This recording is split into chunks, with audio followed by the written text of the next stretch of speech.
गया की भूमि पर बहती है एक रहस्यमयी नदी फल्गु। जो ऊपर से सूखी दिखने वाली नदी, यह आखिर क्यों अंदर से ही बहती है।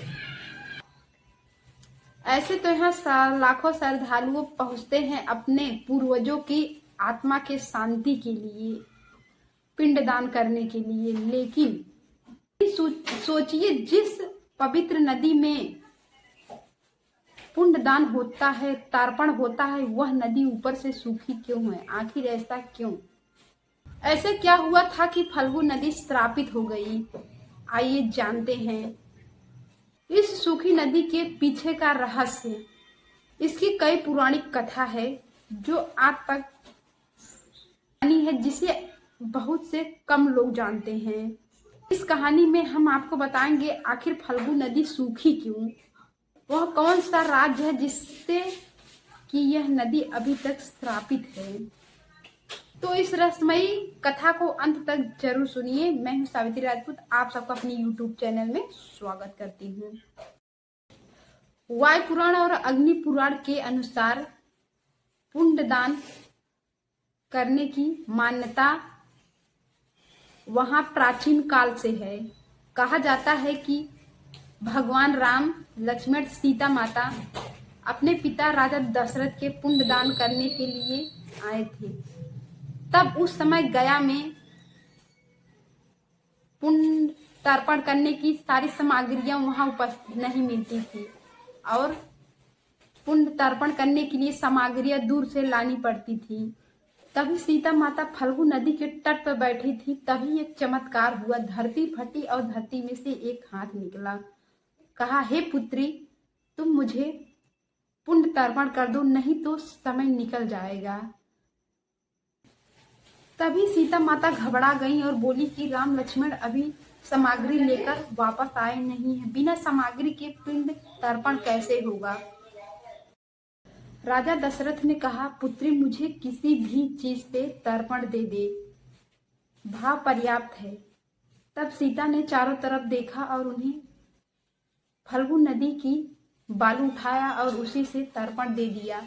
पर उनके मन में यह सवाल था कि वह राम लक्ष्मण को कैसे यकीन दिलाएंगी।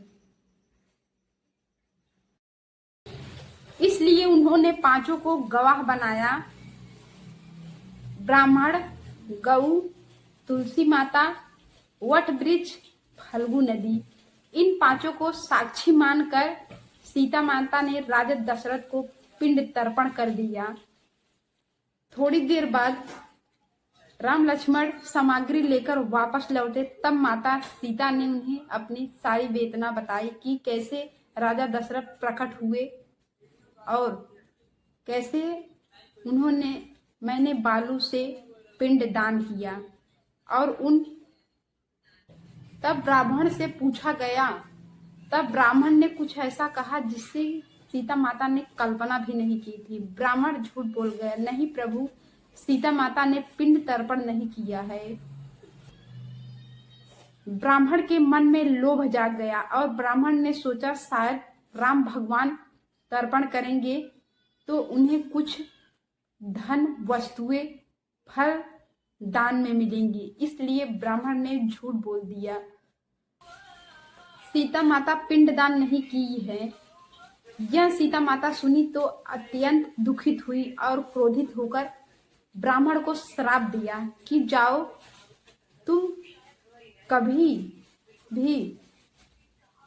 सदा ही लोभी कहलाओगे और तुम्हें कितना भी दान मिलेगा तुम कभी संतुष्ट नहीं होगे। इसलिए कहा जाता है कि गया के पंडितों को कितना भी दान दे दो, कितना भी दान उन्हें मिल जाए, वह संतुष्ट नहीं होते। तब फिर दूसरे गवाह गौ माता को बुलाया गया और फिर उनसे पूछा गया। अब बारी थी गौ माता की। सीता माता ने आशा से पूछा, हे गौ माता, क्या मैंने पिंड दान दिया? पर गौ माता ने भी सत्य नहीं बताए, वह गर्दन हिला दी। नहीं, हे प्रभु, सीता माता ने पिंड दान नहीं किया। यह सब सीता माता सुनकर अत्यंत दुखी हुई। बोली, हे गौ माता, गौ माता को दुनिया पूजनी मानती है वह आज सत्य से विमुख हो गई। तब सीता माता ने उन्हें श्राप दिया, जाओ आज से तुम्हारे पीछे की भाग से को पूजनी मानी जाएगी, तुम्हारी पूजा पीछे से होगी। यह परंपरा बन गया कि गाय का पूंछ उठाकर पूजा किया जाता है। अब बारी थी तीसरे साक्षी गवाह की। तब सीता माता ने पूछा, हे तुलसी, तुलसी माता की पूजा हर घर में होती है, पूजनी मानी जाती है। तब तुलसी माता से पूछा, हे माता, क्या मैंने पुण्य तर्पण किया? तब तुलसी माता ने भी सत्य को छुपा लिया और सोचा कि अगर श्री राम मुझे स्पर्श करेंगे तो मेरा और भी सौभाग्य होगा। तब उन्होंने भी झूठ बोल दिया, भी निस्वार्थ में होकर झूठ बोल दिया और कहा, नहीं प्रभु, सीता माता ने तर्पण नहीं किया। तब सीता माता का धैर्य टूट गया। तब सीता माता ने कहा, तुम्हारा जन्म वहां होगा जहां गंदगी होगी, इसलिए तुलसी साफ सुथरे जगह नहीं, गंदगी की जगह ज्यादा जल्दी पनपती है। राम लक्ष्मण को विश्वास नहीं हुआ। तब सीता माता ने अगला साक्षी को बुलाया, फल्गु नदी, और कहा, हे प्रभु, इनसे पूछिए नदी से। नदी के मन में एक इच्छा थी कि प्रभु अगर मुझे छुएंगे तो मेरा सौभाग्य और बढ़ जाएगा। इस लालच में फल्गु नदी ने भी झूठ बोल दिया। फल्गु नदी की बात सुनकर सीता माता अत्यंत दुखी हुई और क्रोध में आकर कहा, जो तुम्हारे अंदर घमंड है वो पूरी तरह से तुम्हें सुखवा देगा और तुम सदा के लिए सूख जाओगी। जैसे ही श्राप की शक्ति फैलती वैसे ही फल्गु नदी सीता माता के सामने प्रकट हुई और बोली, हे माता, अगर मैं सूख जाऊंगी तो यहाँ लाखों भक्त आते हैं, उन्हें मैं लाखों भक्तों को जल कैसे दूंगी? मैं तो लोगों को जीवन देने वाली धारा हूँ। जब सीता माता का क्रोध शांत हुआ तब सीता माता ने कहा, थोड़ा शांत हुई तब उसे संशोधित श्राप दिया कि तुम ऊपर से सूखी रहोगी पर अंदर से लेकिन तुम्हारी जल धारा नीचे से बहेगी।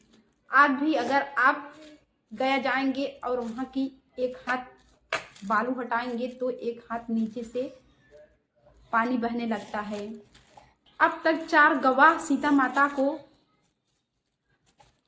क्रोधित कर चुके थे। अब तक 4 गवाह सीता माता को नाराज कर चुके थे। अब थी 5वें की बारी। तब सीता माता जाती हैं, वट वृक्ष से कहती हैं, सीता माता वट वृक्ष के पास जाती हैं, कहती हैं, हे वट वृक्ष, क्या तुम भी झूठ बोलोगे? क्या मैंने पिंड तर्पण नहीं किया? तब वट वृक्ष मौन रहा। तब उसने सोचा, सभी ने तो झूठ बोला, ये तो अपने स्वार्थ में सत्य छुपाया, लेकिन मैं क्यों सत्य झूठ बोलूं? क्यों सत्य छिपाऊं? मेरा कोई स्वार्थ नहीं है। सत्य शब्दों में कहा कि हे प्रभु, हाँ, सीता माता ने राजा दशरथ को पिंड तर्पण किया है। यह सब जो कह रहे हैं वह झूठ बोल रहे हैं। स्वयं इस पवित्र कार्य की साक्षी मैं हूँ। सीता माता की आंखों से आंसू छलक गए, लेकिन यह आंसू झूठ के नहीं, सत्य के थे, सत्य के जीत के थे। और सीता माता प्रसन्न हो गई और वट वृक्ष से कहा, हे वट वृक्ष, तुम सदा ही हरे भरे रहोगे और अगर गया में पिंडदान होगा तो तुम्हारे सनत में ही पिंडदान होगा। अगर तुम्हारे साक्षी में कोई पिंडदान नहीं करेगा तो उसका पिंडदान अधूरा रह जाएगा। तभी से यह वट वृक्ष अक्षय वट वृक्ष कहलाया। यह उस गवाह का साक्षी बना और यह सदा के लिए हरा भरा रहता है। यह रहस्यमयी कथा आपको कैसा लगा कमेंट करके जरूर बताइए। धन्यवाद।